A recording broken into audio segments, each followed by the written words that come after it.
Okay, hi everybody. It's All Things Lymph, and I wanted to just put out a video on the importance of magnesium um, in our long haul COVID recovery process. I know I've put out the Feel Better plan. It's in the description box of this video and all my other videos. So, as always, take a look at that. That's the plan that I used to make sure that I got over long haul COVID, or at least managed the symptoms. Long term wise, I don't know if what the long term effects of having long haul COVID is. What kind of damage that's done. I won't know that until time has passed and I see, maybe what occurs from it. But for the most part, I've got it managed and under control, so that I can live my daily life and do the best that I can at everything that I did before I had that.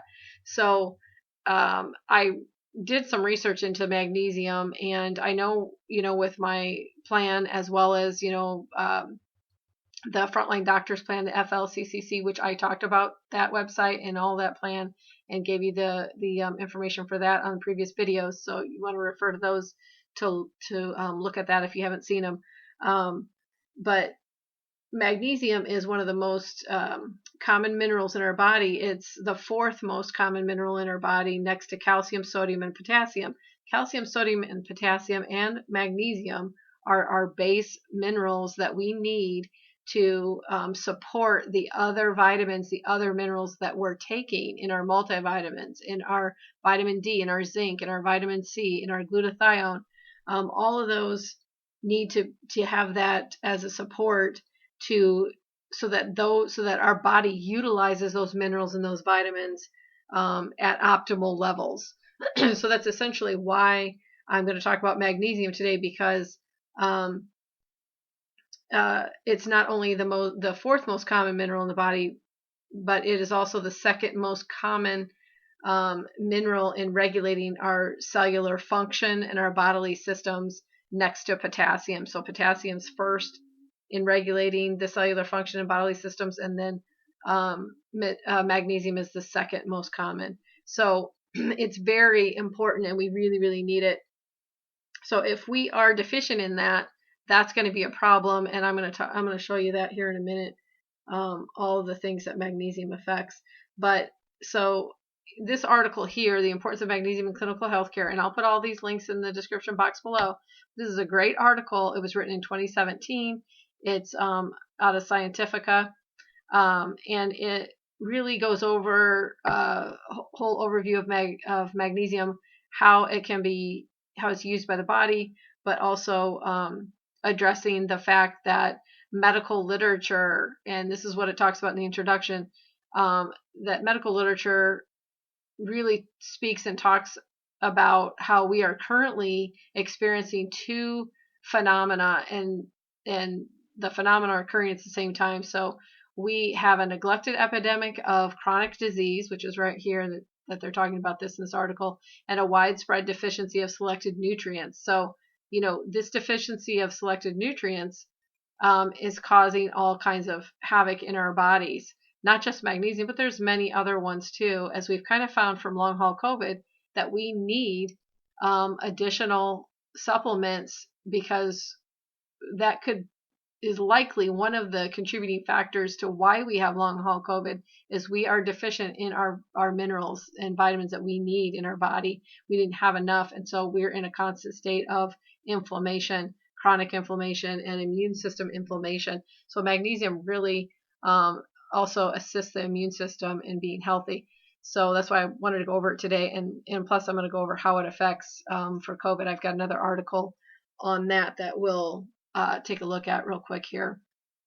But okay, so it says that magnesium in a 150-pound person, there is an average of 25 grams of magnesium in reserve in our bodies. So we have approximately 25 grams of magnesium in reserve.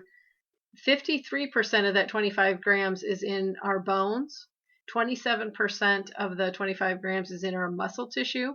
19% is in our soft tissues, and less than 1% is in our blood. So it's in our blood being used at any given moment. So that's the makeup of where the magnesium is in our body. The other thing, and that's all in this introduction part of this article, so we can definitely look at that. It's involved in over 300 enzyme systems necessary for protein synthesis, muscle contraction, nerve function, blood glucose control. So you can already see just from these first few: muscle contraction, nerve function. You're talking about our cardiovascular system, our neurological system, the blood glucose control. That's our pancreatic organ, and our glucose, our ability to metabolize glucose or sugar. So people with diabetes, the magnesium levels are going to affect them. People with cardiovascular issues, heart issues, neurological disease, low magnesium is going to affect them and actually cause some of these issues. Hormone receptor binding, it affects that. It affects blood pressure regulation for the cardiovascular system, cardiac excitability. So you may have AFib, other things, heart palpitations. Transmembrane ion fluxes, gating of calcium channels, so it's regulating calcium. Magnesium is involved in energy production, so your ATP metabolism, glycolysis, nucleic acid synthesis with your RNA and your DNA. So even on that level, magnesium is affecting those things. And then it also gives this chart here in table 2, measurement of magnesium levels in your blood. So it's showing, giving you the breakdown of that. So I thought these charts were really good. If a person wanted to take a look at this, feel free, because it is actually really interesting. It will give you lots of information. This article really contained a lot of information that I thought was pretty helpful. He also talks about here in the fact that doctors in the medical arena, they do not have the instruction that they should have in nutrition and food science. So it's not really been a focus within the medical education of many physicians or doctors, and other healthcare providers are not sufficiently apprised of the important role of various essential minerals in the metabolic functioning and homeostasis of the human body. As magnesium deficiency is a common and widespread cause of many everyday physical and mental health problems, this research article, that's what it was designed to do. It's designed to support clinical health professionals in trying to address some of these problems that we're having, physical and mental problems, by taking a look at our magnesium levels. And, hey, if we're deficient, trying to make sure that the person has enough magnesium in their body to maybe ameliorate or decrease disease and issues that a person might be having. So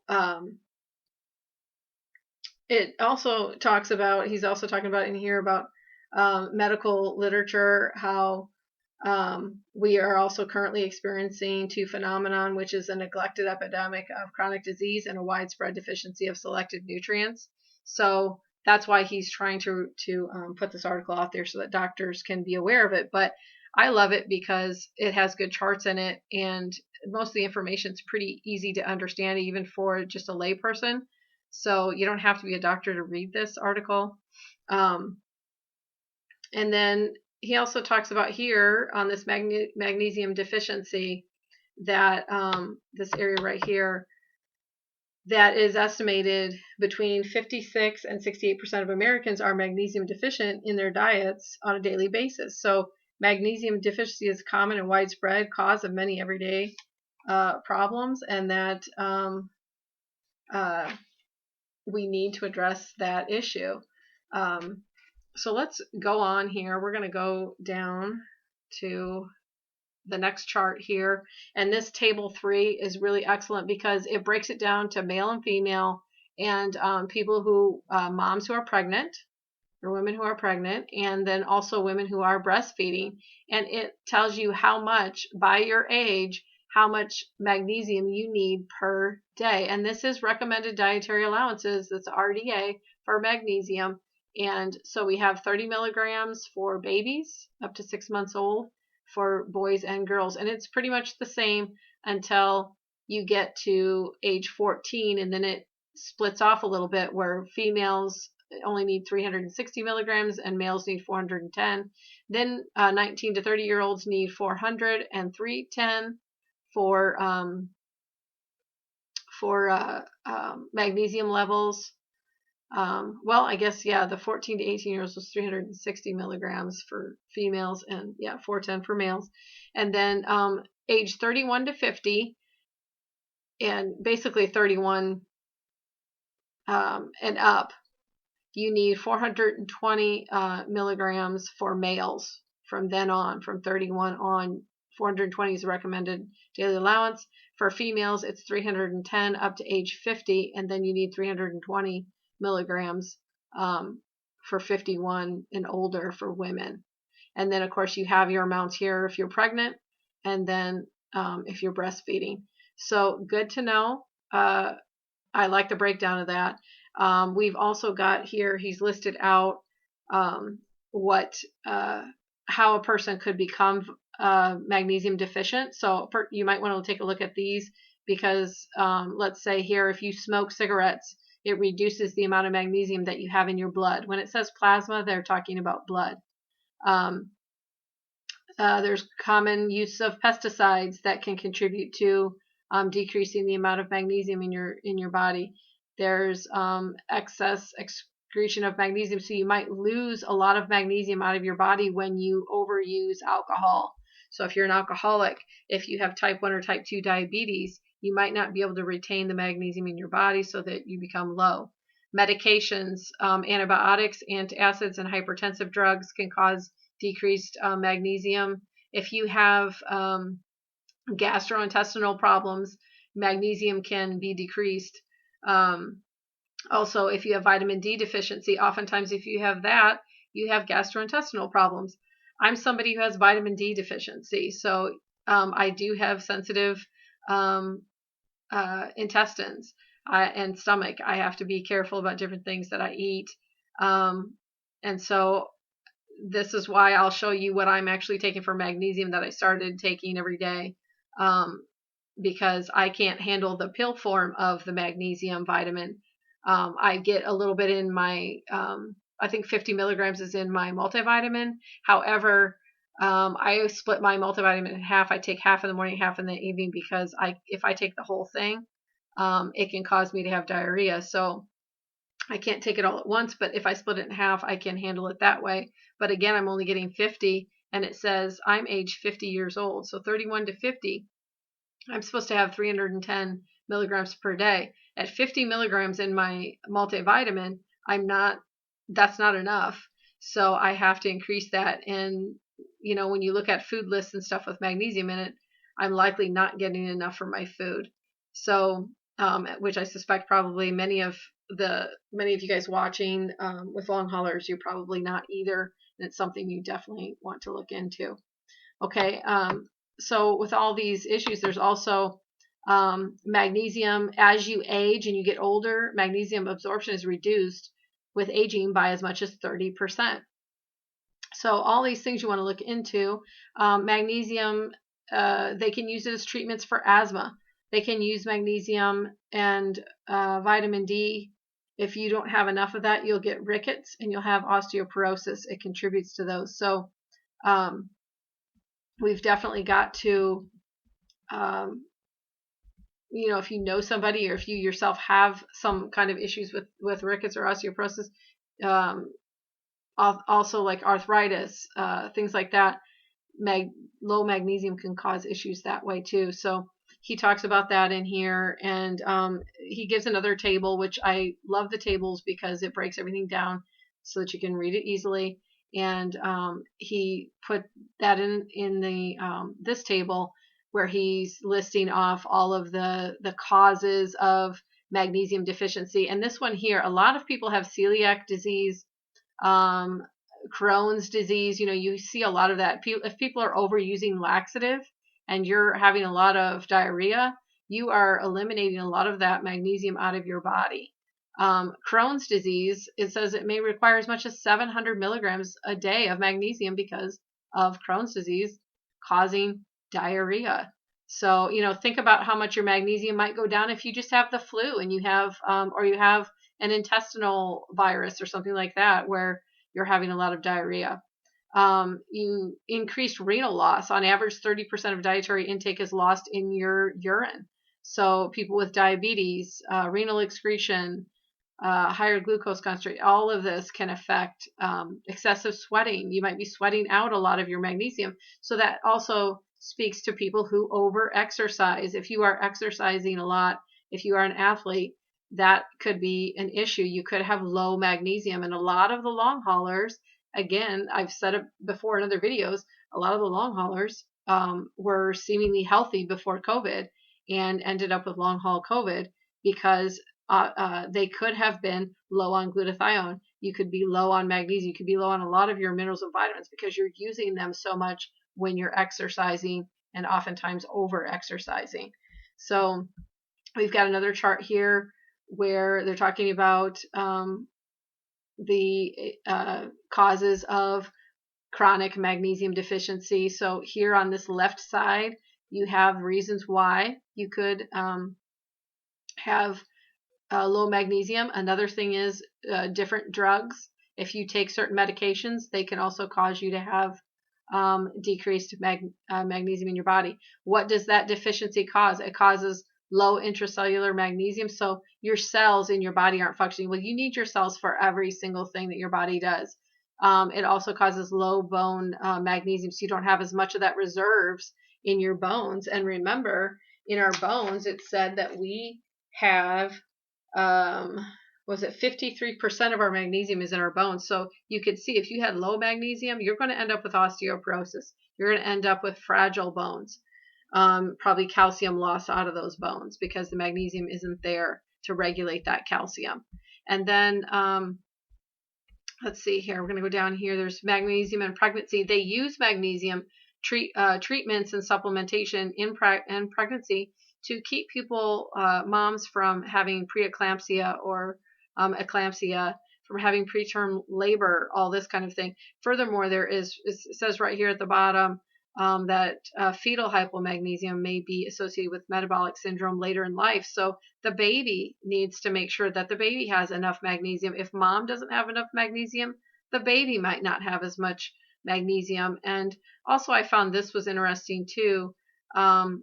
Magnesium is proving to have superior outcomes compared to diazepam or phenytoin, if I'm saying that correct. I don't know if I am, in preventing seizures, reducing vascular resistance, and improving cardiac output.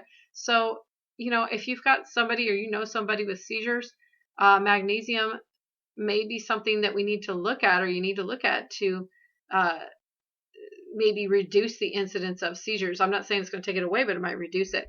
Magnesium and migraine headaches. If you suffer from migraines, I have migraines, so I have low vitamin D. Guess what? That puts me at high risk for low magnesium in my body. Magnesium and depression is a huge thing where they give you certain medications for they're antidepressant medications, actually help your body pull magnesium from your reserve sources, from your bones and other such things, so that and the soft tissues and all that, so that you can increase the magnesium in your blood level, so that you don't have depression. But maybe a person can take additional magnesium supplements and not have to be on those antidepressants. I know a lot of us long haulers are suffering from depression, primarily, I would say, because we have long haulers just by having it, but also, do we have low magnesium levels that's also contributing to that, because we're constantly using our magnesium up to fight the long haulers because of that constant lymph and immune system inflammation and cardiovascular inflammation. And then there's magnesium helps us sleep better. It helps restless leg syndrome. It helps your cardiovascular system, your blood pressure, keeps it regulated. It keeps you from having palpitations, from having AFib, vascular calcification, helps the muscle, the smooth muscle tissue contract normally, which our heart is a muscle. It also helps keep kidney stones down, magnesium and renal calculi, so that's your kidney stones. Magnesium and AFib, cardiac arrhythmias. So, if you have any issues of that, magnesium with cancer, and we've got magnesium mitral valve prolapse, congestive heart failure, magnesium with chronic kidney disease, dialysis, lipids and magnesium. I mean, it just goes on and on. So magnesium is really powerful in a lot of areas in our body. Magnesium and neurological conditions. It's common in children with attention deficit. So maybe look at the magnesium levels in attention deficit. I know a lot of long haulers have commented how their attention to tasks and their inability to focus. Do we need to increase that magnesium to help that a little bit? Cataracts and glaucoma in low levels of magnesium can contribute to that. High stress, high physical performance, aging, exercise, that physical performance that they're talking about. That's increased exercise can cause people to have low magnesium because you're using it up. So this chart here, this table 6, selected magnesium sources, and I should make that a little bit bigger for you. Here we go, table 6. This one here, selected magnesium sources and how easily they're absorbed, the bioavailability. Let's look at magnesium chloride. Has a higher and similar bioavailability. The magnesium oxide, the availability is poor. It's hard to extract that out of different areas where it's stored in your body. But also it may be hard to absorb in your body because it says it's poor. Magnesium hydroxide is also poorly absorbed.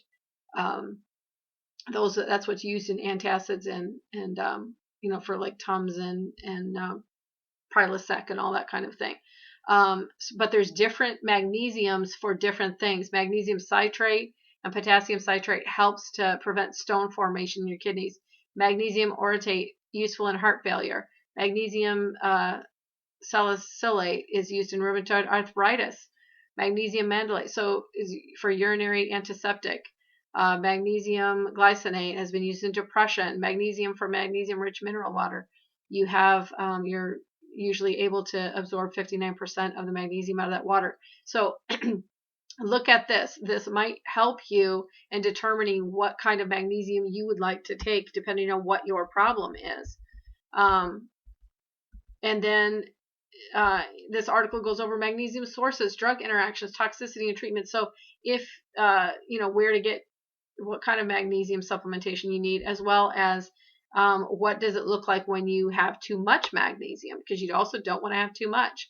There's also common food sources of magnesium, which he gives a little smattering of some foods and how much magnesium is in those foods. So the flax seeds, pumpkin seeds, hemp seeds, Brazil nuts, they have a lot of magnesium. Yogurt has 42 milligrams of magnesium. Boiled spinach. I'm not a boiled spinach fan, but it has 78. If you're thinking about, I need to take this for magnesium, then maybe that's something you'd want to do. 46 milligrams in 2 whole wheat bread slices, 43 in a baked potato. So that's good information with this here. And then I've got, let's see, I love this table here, table 8, magnesium and drug interactions.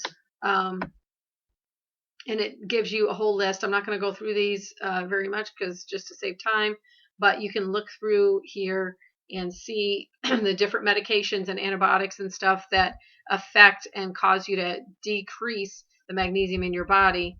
And then at the bottom here, medications that may increase serum magnesium. They list some here that may cause you to have too much, so you have to be careful so that you don't become magnesium toxic. And then I think really for this one, that's about it for this, but definitely look through this article And I'll put that link in there. Let me show you the magnesium I'm using. It's called Ancient Minerals, and this is a magnesium oil. It's rapidly absorbed and ultra pure and concentrated, easy topical spray. It does not cost that much. I mean, and it lasts for a really long time, but you spray this on your skin. I will give you a little tip about the Ancient Minerals. It's a good alternative if you cannot take oral magnesium. If it gives you diarrhea, obviously you wouldn't want to take it, because then you're just losing more magnesium than you're gaining because you're having diarrhea.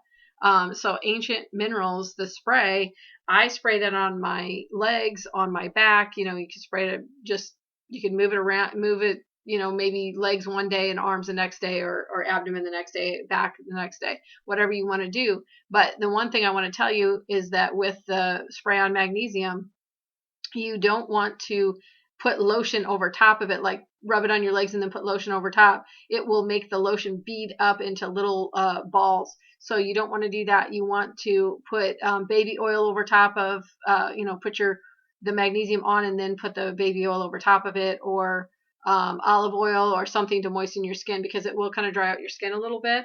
So just keep that in mind when you're going to use that. And then let me come over here. I want to see if I can.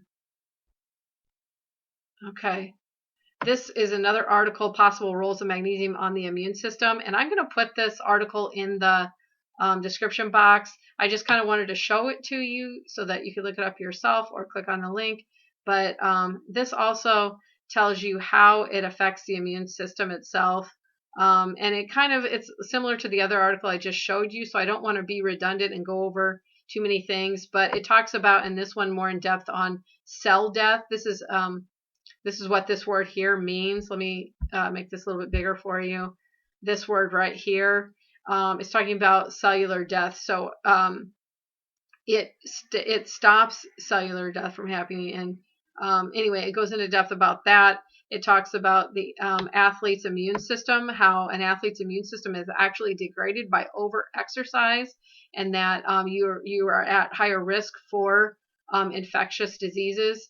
So it actually, over-exercise suppresses your immune system. So that's why you could be low on glutathione. That's why you could be low on magnesium. That's why you could be low on a lot of vitamins. So and then it goes into the aging, as people age, about magnesium and how that affects that immune system. And then it's got a great chart in this one too, which I think is good.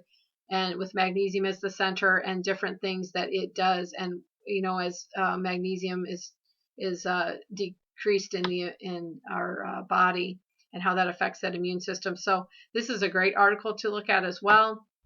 I will put that in the description box. And then this article here, possibility of magnesium supplementation for supportive treatment in patients with COVID-19. And the first half of this article is basically what I just told you from the other articles. So I'm just going to kind of skip down here to the bottom where I think they're talking about, where they get into the COVID part of it. So that's kind of what I wanted to share with you guys, because you guys can take a look at this. And so it goes into how the respiratory system is affected by COVID-19, and that, tells about that, what your symptoms are and everything. And that,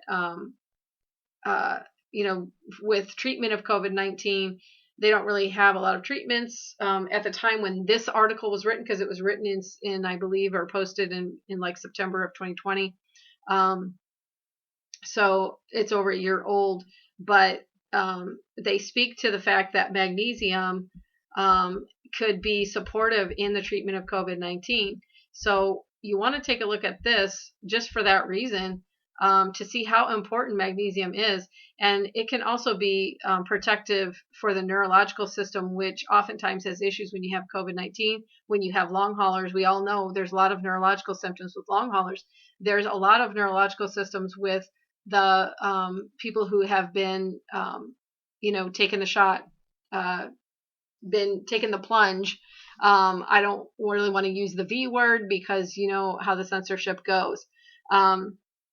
But people who have taken that and have had adverse effects, you want to make sure that you're looking into the magnesium part of this, because you likely you need probably extra magnesium. It's possible you are low.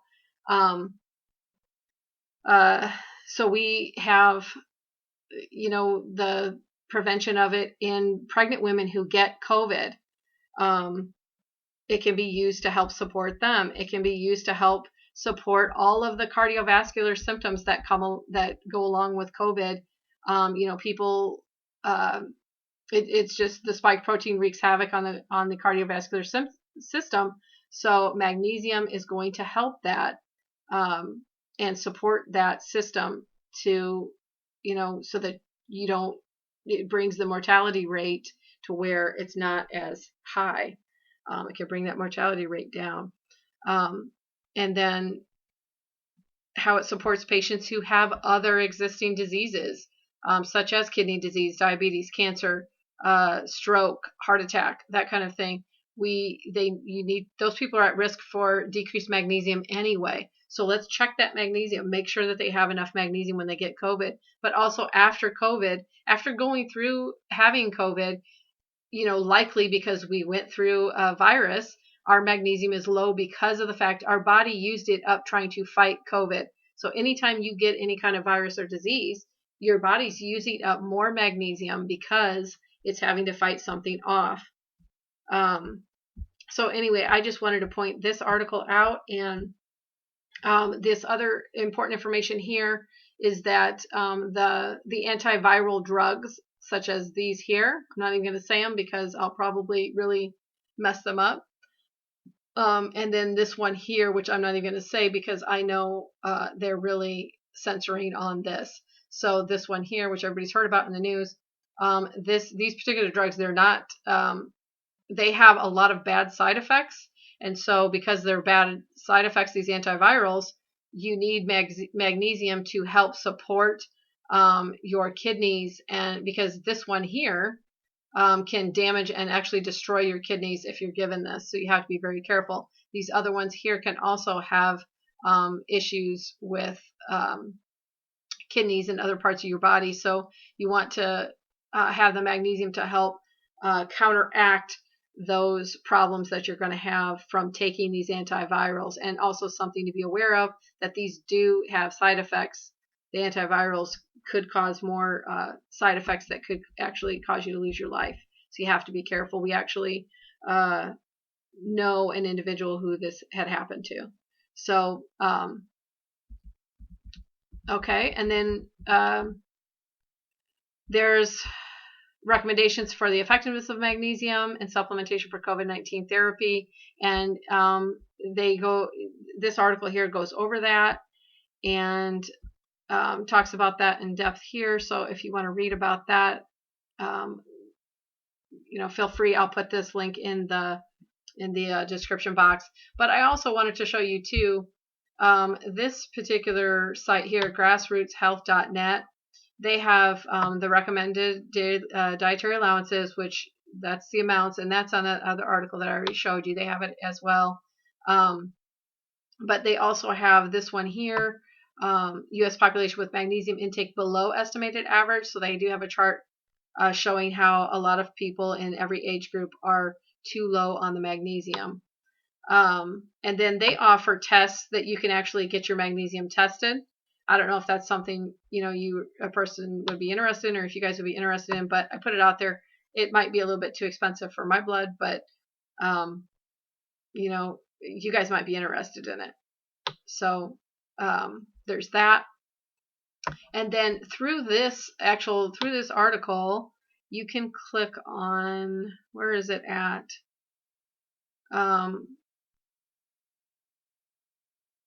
Yeah, I don't know.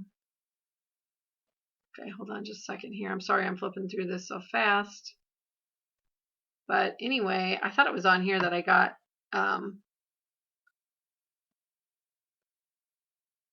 maybe I didn't get it through here. But anyway, I'll put the link for this because there's a fact sheet here by the National Institute of Health, NIH, that I have for you guys. And I'll put this link. And they basically go over all the magnesium deficiency. They have the charts in here too with the foods and how much magnesium is in it. And then you can also, I think, access the agriculture site, which you can look up all the foods, any food you want that has magnesium, and see how much magnesium is in it. So, and it's right here. The U.S. Department of Agriculture, USDA's Food Data Central, lists the nutrient content of many foods and provides comprehensive lists of foods containing magnesium arranged by nutrient content and by food name. So if you click on the nutrient content, you will go to a list of all the foods that have magnesium, and it says magnesium here. Let me increase this a little bit. So you can go down the list and see them all. 902 milligrams of magnesium in rice bran. So molasses has a lot in there, pumpkin seeds. So you can just go down this list and find all kinds of foods, cereals, Kellogg's Special K, cracker chips, sour cream, and onion crackers. Hold on a minute here. Where's that at? It has 20 milligrams of magnesium, so in 27 chips. So I mean, you can just go look at this how you want, or like whenever you have time, however you want to do it. But so anyway, I will put all those links in there, and I think pretty much I've got everything covered. So I thank you for watching, and as always, I will put that Feel Better plan. That's always linked into the description box too. So hope this helps, and like I said, feel better, and I will catch you in the next video. I hope to do some additional videos on the other 3 minerals, the 4 most common. So magnesium is the 4th. I'm going to do it on calcium, sodium, and potassium as well, so that we have as much information as we can about that too. All right, you guys have a great day. And like I said, like, share, subscribe. Please get this information out there. It's helpful to long haulers. I know it's been really helpful to me. So I will see you in the next video. Bye for now.